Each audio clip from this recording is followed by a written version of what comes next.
Welcome to Rise and Energize, your high vibe recharge session for anytime you need a bit of practical encouragement, a mindset shift, or pep talk to boost your day. I'm your host, Morgan, and I love sharing stories, tips, and tricks that help us find the spark we need to move forward with purpose. Whether you're working on your career, your health, or your relationships, this show helps you stop overthinking and start stepping into the version of yourself you know you're capable of being. Let's get into it.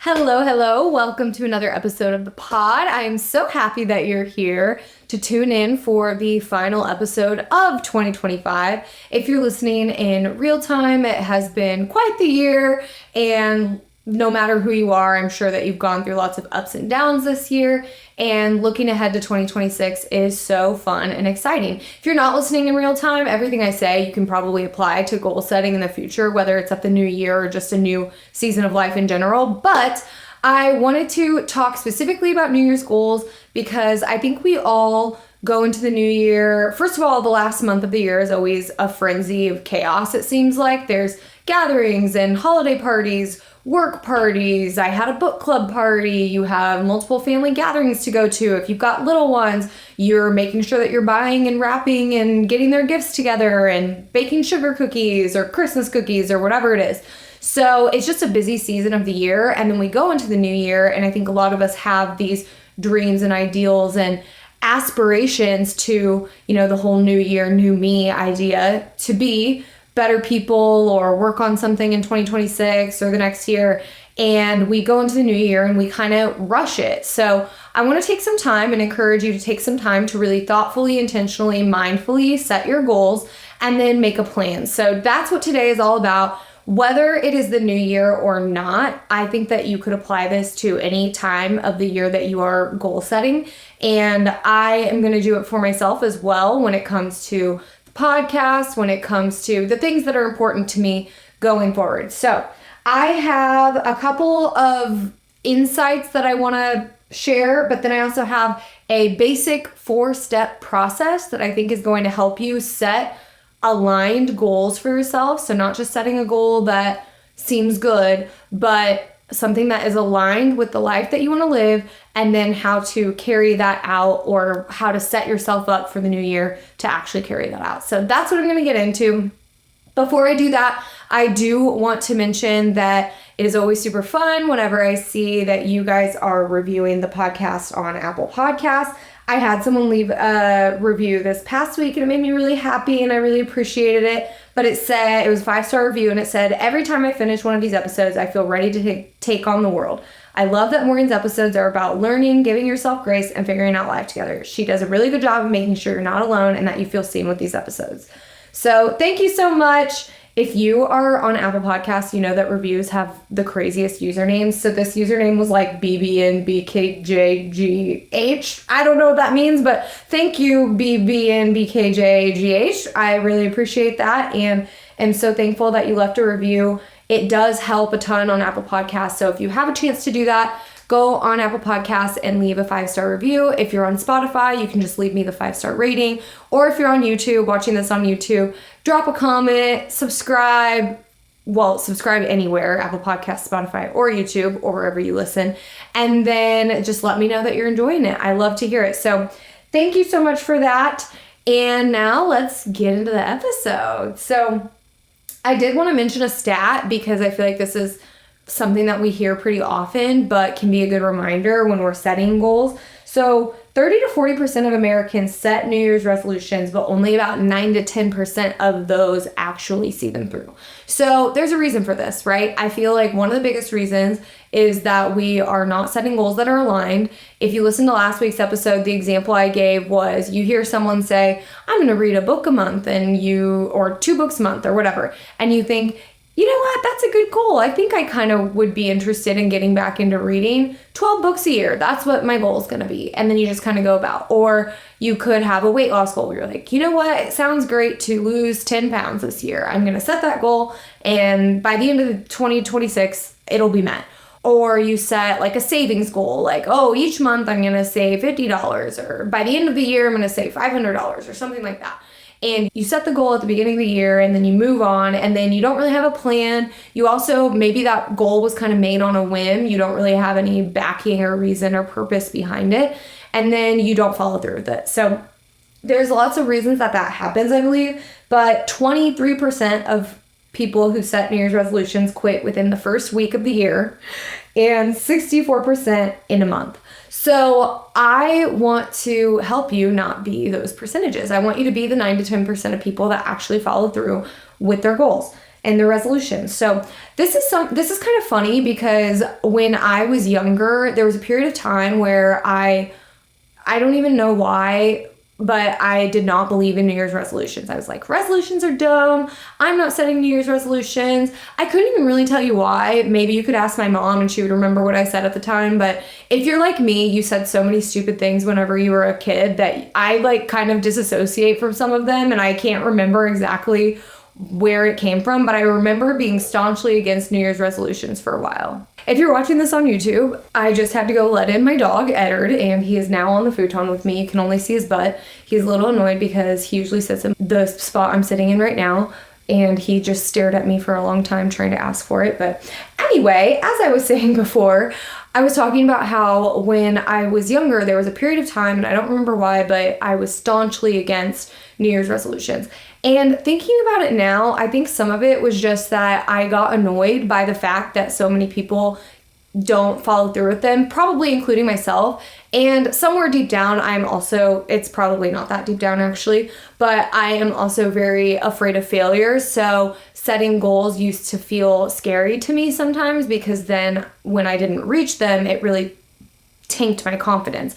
And so that's why I feel like it's so important to set aligned goals that you actually desire, tie them to the reason that you desire them, a why or a purpose, and then actually have something set up, a structure set up in place so that you can achieve those. Because every time you set a goal, even if it's a tiny goal, like drinking 60 ounces of water a day or something like that, even if it's a tiny goal, every time that you achieve that goal and you keep the promise to yourself of the thing that you said you were going to do, you're making a tiny deposit into your confidence. So I think of it as like a bank, and it's your confidence bank or whatever. And every time that you keep a promise to yourself, you're making a deposit into that confidence bank. Every time that you say you're going to do something and then you don't, you kind of withdraw from that confidence bank and it starts to decrease. And the way that you keep making your confidence increase enough to where it doesn't shift when you make like a tiny mistake or you don't follow through on something is by constantly making promises to yourself and keeping those promises. So the thing about confidence is that when you don't have a lot of confidence built up or a big foundation of confidence, it makes it easily shakeable or easily movable or easily drained. And so we want to be making little tiny deposits into our confidence bank all the time. And sometimes we will set goals that we won't hit, but when we set the goal, like I used weight loss is an easy example, but if you set the goal of I want to lose 10 pounds by the end of the year and you actually start working toward that and you set things up for that, maybe you don't hit 10 pounds by the end of the year, but maybe you hit 8, and that's closer to where you wanted to be than if you had never set the goal in the first place. Or the savings example, if you want to save money, like if you say by the end of the year, I want to have saved $500. Maybe you didn't save enough to get to $500 by the end of the year, but you saved enough to get to $400 by the end of the year. That's great. It's closer to where you wanted to be than when you first started, right? That's $0 versus $400. I know you wanted to be at $500, but you're well on your way toward that. So maybe you just have to extend the deadline a little bit. So all this to say that I really think that when we go into the new year, we want to be setting goals and resolutions that align with the life that we want to live and things that we actually care about, and then set ourselves up for success. So step 1 is figuring out your why. I know this is like a cheesy way to say this, but I'm going to say something that might surprise you, because I feel like a lot of people say when you think of your why or your purpose, it has to be something bigger than yourself. And I actually think that this can be a selfish thing. So, for example, with the money thing, You may say, oh, I want to save $500 so that I can really build a life of wealth and teach my kids financial literacy and really make sure that my family's cared for and da-da-da. And those are all great things and very aspirational things. But could you tie it to something very specific? Like, I want to save $500 because I want to show myself that the next time that I want to go on a road trip or something, that I have the ability to save the money that I can use to take on that road trip. Or if it's the weight loss thing, maybe you want to lose weight because you want to get healthy, and maybe you want to lose weight because you want to have energy with your kids. Yes, that is great. Those are really aspirational goals. Maybe you want to lose weight because you really miss the really fashionable pair of jeans that you used to wear all the time, and they're your favorite jeans and you don't fit in them anymore, and you want them to fit again. That's okay. It's okay to make the goal selfish or vain or whatever. It's actually tying it to something that you actually care about. So I would encourage you not to pick goals that you feel like you should do, or that should matter to you, or that sound good, like the reading goal, like, oh, I really should be reading more. I'm going to go ahead and set a goal for 1 book a month or something like that. Don't do that. Pick the goals that align with what you are excited about or what you care most about. And one of the ways that you can do that is by going back to last week's episode. I talked about the 7 areas of life balance. And when you go through those 7 areas and decide, as you kind of rate them on a scale of 1 to 10, you can decide which one you want to focus on the most. And so if for example, your biggest one that you wanted to work on was family, your relationships with your family, let's set goals based around that. Like Jared and I just started a new tradition. Well, we're trying to make it a tradition, but where Saturday mornings we host some part of our family for breakfast in the morning. And it's just Saturday morning, 10 o'clock, pretty easy commitment, pretty easy practice to start. And that could be something that you build into your life for a family goal. But I really highly encourage you, step 1 is the why, and figuring out what is aligned for you in the life that you want to live. So if you want to be a more present family member, or you want to be more in tune with your body, or you want to be happier mentally and challenging yourself more with your mental growth, if you want to be working on your career, these are all things that I encourage you to go back and assess so that you know moving forward where you want to focus on, and then figure out why it matters to you. And that can be a selfish reason. It can also be like a more altruistic reason, but most likely it needs to be something that is really purpose driven for you. Okay, step 2. So you have your goal and it's aligned with what you care about. Step 2 is the structure. So establishing a structure in your life. So this is how we are not going to be the 23% of people that quit in a week, 64% that quit in a month, and other 90% that never accomplish their resolutions. We have to build the infrastructure in our lives to make sure that we actually do this. So the first recommendation I make is put it on your calendar. So no matter what it is, if you're trying to start a new routine or hobby, you need to put 20 to 30 minutes a day on your calendar in order to get into the routine of it. So whether that is reading more books, establishing a workout routine, maybe it's a nutritional aspect, that could mean meal prep, it could mean washing your produce, it could mean preparing your water bottles for the day. It could be, if you're wanting to go back to school, it could be 20 to 30 minutes a day on your calendar specifically for school. If you're establishing something on the side, like for instance, the podcast, weeks when we've had really good downloads or really good social media engagement, things like that, are weeks where I have spent 20 to 30 minutes at the end of my workday just doing podcast stuff. And so really you need to build it into the infrastructure of your life. And all you need to start with is probably 20 to 30 minutes. But you need to put it on your calendar. You need to have a specific time that you're doing it, because otherwise it'll never become a habit and won't become a routine. And the habits are what build up our lives and help us reach our goals. So that's where we need to start. Another thing that I would say with the building in the structure is get some skin in the game. You might need to spend some money on this, right? Like if you are working on a health goal, maybe you need to spend a little bit of money to join a gym, or join like an accountability group, or hire a personal trainer for a little bit or something like that. Get some skin in the game. And skin in the game can be a few things. I think a lot of the time the biggest one is the financial investment, because the whole like put your money where your mouth is kind of thing, like when we actually pay for something out of our own pocket, then we are more likely to follow through on it, right? But the other way that you could get some skin in the game is that you can seek accountability, which is really the best recommendation that I have for any kind of goal, is you need to have some form of accountability. So you could share on like social media or something like that, but more than likely there's somebody else in your life that also wants to be doing the thing that you're doing or something similar. So the best thing that you can do is find a person who is aligned with the life that you're seeking to live or the goal that you dream to accomplish, and connect with them and check in daily, check in throughout the day if you want. Like, I would just encourage you to find some accountability. That's the biggest way that you can get some skin in the game.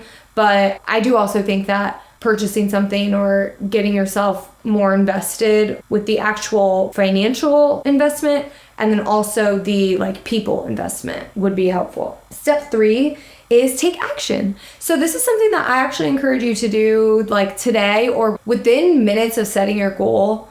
I want you to get up and do something that can move you toward that goal. Because like I said, with your confidence bank, the first time that you take action toward the goal, that is making a deposit into your confidence bank. You're like, look, I actually acted on this. And then action breeds motivation. So motivation is not something that we can rely on. It's fickle. We wake up with different motivations every day. If you're a woman, I feel like our hormone cycle is really a testament to this, because there are some days that I feel really gung-ho and energetic and like I can conquer the world. And then there are other days that I'm like, I literally don't even know if I can get up and make myself breakfast or something mundane like that. So I would really encourage you to, whenever you are lacking motivation, what is the tiniest step that you can do, right?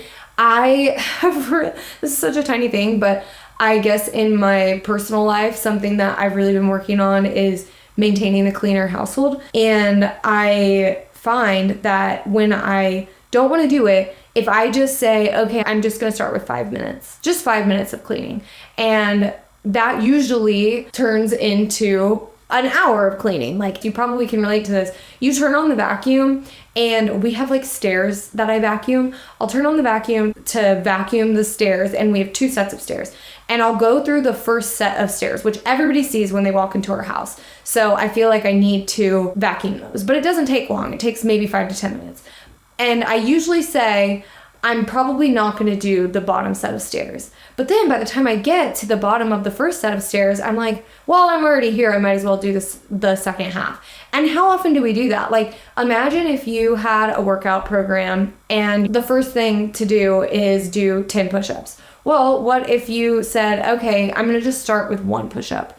Well, by the time you're down there, you're like, okay, I might as well go on to 2, 5, 10. And then you're done with your 10 push-ups, right? So it's like, take one tiny step toward that goal that you just set, and then I believe it will breed some motivation. That's the first thing that you can do, because tiny steps build up. Little by little, little becomes a lot. And then the worst thing that you can do is not take any sort of action. So as soon as you set the goal, I encourage you to take one tiny step of action, because analysis paralysis, when you're sitting there thinking about what should I do, because a lot of the time these goals, they're 10-step processes or 50-step processes. Like, it's not going to happen today. We can't accomplish the goal today probably, but if we sit there and we go, well, what should I do first? Or what should I start with? That analysis paralysis causes disbelief in ourselves. And every time that we don't take action, we are making a withdrawal from that confidence bank.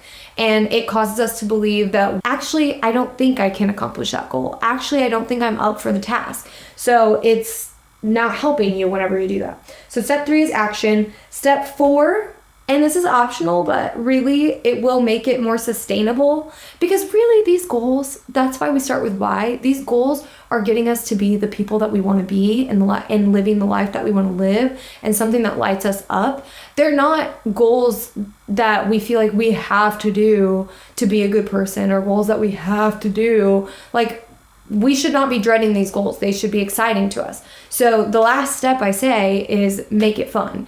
How can you make this more fun? How can you make taking that action more fun? So I saw this on social media. I don't know if you've seen this before. I'll try to find the reel and link it in the show notes, but there was like an Instagram reel or a TikTok or something that I saw, and it was someone who was setting themselves up for 2026. And she has a few goals, like run a half marathon, read 30 books, certain specific measurable things like that. And she tied a little piece of paper that said, open this whenever you read 30 books, around like a bottle of champagne, like a mini bottle, not one of the big bottles. And maybe this won't work for you if one of your goals is to drink less or to cut alcohol or something like that. But I just thought it was such a cute way. You could add like a little treat or a mini bottle of champagne or just something fun to celebrate those small wins. And it doesn't have to be that. You can celebrate your small wins anyway, but I highly encourage you to build in some sort of system, some sort of celebration that you can do whenever you accomplish that goal. So celebrating small wins is one of the ways you can make it more fun. And then the other thing is combine it with with something that you love. So with my cleaning the house example, I love thriller audiobooks. Now I've taken a pause on them because I read a really creepy thriller a while ago and it's effed with me. But I really love thriller audiobooks. I think they're like the best kind of audiobook to read whenever, or to listen to whenever you're doing something mundane, because I might be like vacuuming the stairs, like I said, and I'm like, oh shoot, she died, like what's going on, you know? And so it just gets crazy. You know what I'm talking about. So I would combine, once I started combining the cleaning with the audio, with specifically thriller audiobooks, it really made it exciting for me. Someone else was telling me the same thing with the cleaning rule, except they were watching, really just listening to Gilmore Girls, and they could only do it while they were cleaning. Gilmore Girls is only for while I'm cleaning, which I love, because then you build an association in your brain that when you do the hard thing, or when you do the thing that you set your goal toward, then your brain starts to view it as fun and as the time that you get your dopamine rush from Gilmore Girls or whatever the thing is that you enjoy. Same thing with like working out. If you're doing workouts